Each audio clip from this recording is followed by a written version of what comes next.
ಕೀಲಲ ಹೊಲಗ ಚೌಮೇಳ ಬಹಜನ ಭಯಂತ್ರಿಗಳು ಹೇಗೆ ಉದ್ಭವಿಸಿದವು ಎಂಬ ಕಥೆಯನ್ನು ಹೇಳುತ್ತೇನೆ. ಸಕಲ ಸಂಪತ್ತ ಶರಣರೆಲ್ಲರೂ ಸಲ್ಲಲಿತವಾಗಿ ಗುಲ್ಲು ಮಾಡಿದ ಆಲಿಸರಣ್ಣ. ಈಕೆ ಪೂರ್ವ ಕಾಲದಲ್ಲಿ ಪಾರ್ವತಿ ಪರಮೇಶ್ವರರು ಇತಿಹಾಸದಲ್ಲಿ ತಮ್ಮ ಒಡ್ಡೋಲದಲ್ಲಿ ಕುಳಿತಿರಲಾಕೆ ಅಲ್ಲಿಗೆ ನಮ್ಮ ನಾರದ ಮಹರ್ಷಿಗಳು ಬಂದು ಪರಮೇಶ್ವರಮೂರ್ತಿಗೆ ಕುಳಿತುಕೊಂಡರು. ಆಗಲ ಜಗಜ್ಜನನಿಯಾದ ಭರತಾ ದೇವಿಯು ತ್ರಿಲೋಕ ಸಂಚಾರಿಯಾದ ನಾರದ ಮುನಿಗಳೇ ಪರಮೇಶ್ವರಿಗೆ ನಮಸ್ಕರಿಸಿರಲು ಕಾರಣವೇನೆಂದು ಕೇಳಿದಳು. ನಾರದ ಮುನಿಗಳು ಪಾರ್ವತಾ ದೇವಿಗೂ ನಮಸ್ಕರಿಸಿ ಆಸನದಲ್ಲಿ ಕುಳಿತುಕೊಂಡರು. ಆಗಲ ನಮ್ಮ ಪಾರ್ವತಾ ದೇವಿಯು ನಾರದ ಮುನಿಗೆ ಏನಾದರೂ ಒಂದು ಕಷ್ಟವನ್ನು ಕೊಡಬೇಕೆಂದು ಆಲೋಚಿಸಿಕೊಂಡು ನಾರದ ಮುನಿಗಳೇ ನಮ್ಮೆಲ್ಲರೂ ವಚನವಿರುವುದು ಆಲೋಚಕರ ಎಂದು ಕೇಳಿದಳು. ನಾರದ ಮುನಿಯ ಮಾತಿಗೆ ವಚನವಿತ್ತನ.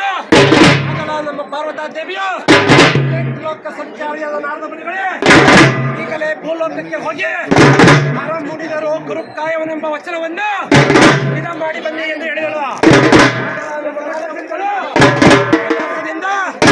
ಭೂಲೋಕಕ್ಕೆ ಬಂದನ.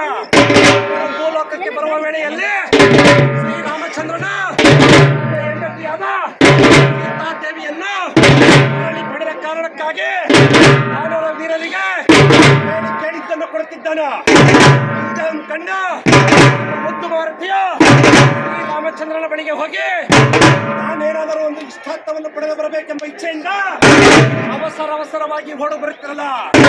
ಇದನ್ನು ಕಂಡ ನಮ್ಮ ನಾರದ ಮುನಿಗಳು ಮುದ್ದು ಮಾರುತಿಯ ಇಷ್ಟೊಂದು ಅವಸರವಾಗಿ ಇಲ್ಲಿಗೆ ಹೋಗುತ್ತಿರುವೆ ತಕ್ಷಣ ನಿಂತು ಹೇಳಬಾರದೆ ಎಂದು ಕೇಳಿದರು. ನಮ್ಮ ಮುದ್ದು ಮಾರುತಿಯು ಲೋಕ ಸಂಚಾರಿಯಾದ ನಾರದ ಮುನಿಗಳೇ ನಾನು ಶ್ರೀರಾಮಚಂದ್ರನ ಬಳಿಗೆ ಹೋಗಿ ಏನಾದರೂ ಇಷ್ಟಾರ್ಥವನ್ನು ಪಡೆದು ಬರುತ್ತೇನೆ ಎಂದು ಹೇಳಿದನು.